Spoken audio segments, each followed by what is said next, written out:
तो इस तरह की जो बातें ये उस मौके पे नहीं, ज़रा 2-4 घंटे के बाद उस मौके पे हट जाएं, अगले दिन फिर बात कर लें। और अभी फौरन अपने आप को कोशिश सबसे पहले ये कि अपने आप को संभालने की कोशिश करें। उसमें हम एक टेक्निक इनको बताते हैं कि एक्ट एज इफ टेक्निक होती है, जिसमें आप इस तरह बिहेव करने लगते हैं कि जैसे कुछ हुआ ही नहीं था। यानी फ़र्ज़ करें कि ये किसी को अगर ये शेयर नहीं कर सकती, जैसे कि हमारे साथ भी पहले वो शुरू में बात कर रही थी तो बड़े शगुफ्ता अंदाज में बात कर रही थी, लेकिन जब उनका टचिंग पॉइंट आया ये कि उनको तकलीफ दे नुक्ता जब सामने आया और भाई का जिक्र आया, तो फिर उनकी जो है ना जज्बाती कैफियत जो है वो तो डाइवर्ट रखें अपने आप को, उस चीज़ पे ना आने दें। एक्ट एज इफ के अगर ये समझें कि अगर मुझे किसी सिचुएशन में 1-2 मिनट के लिए अपने मूड और मिजाज को संभाल के बहुत बेहतर अंदाज में बात करना हो तो आखिर मैं कर ही सकती हूँ ना। और फिर इसको दिन में कई दफ़ा एक्ट एज इफ करें, यानी फेक करें।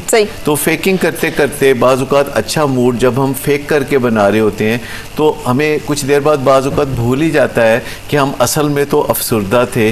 और ये इस तरीके से अपने एक्ट एज इफ अपने आप को वो मजनू वाले एक माहौल। ये 2 काम फरा फिल वक्त आप करो। हमने अपना ये सेशन आपके लिए खास तौर पे लाइन अप किया था and I am sorry to hear that कि आप पेन में हो, लेकिन हम में से बहुत सारे दुनिया में इससे बहुत बड़ी बड़ी तकलीफों में से गुजरते हैं।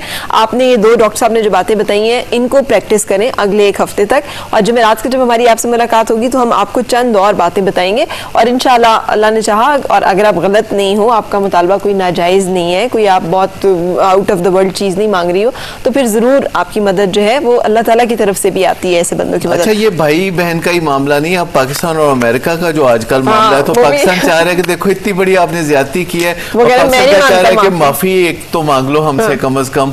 और वो अब इतने एरोगेंट हैं कि वो कहते हैं कि नहीं, माफी मांगने की भी हमें कोई जरूरत नहीं, बस अफसोस का इजहार कर दिया है। वो कहीं आप गलत रहे हैं जी, आप बात क्या कर रहे हैं, हम क्यों माफी मांगे। अच्छा, मुझे जो सबसे अच्छा लगा मैसेज वो ताहिर का है, चलो आज़ाद हो जाएं गमों से, फिक्र, एहसास ज़िया से जो हमारी ज़िंदगी हर साल करती है। चलो आज़ाद हो जाएं गए लम्हों की यादों से, गुजरे माहों सालों से। चलो पाबंद हो एक अहद कर लें अर्ज़ पाकिस्तान से कि कोई भी ज़िया अब और ना होगा, किसी भी तौर ना होगा।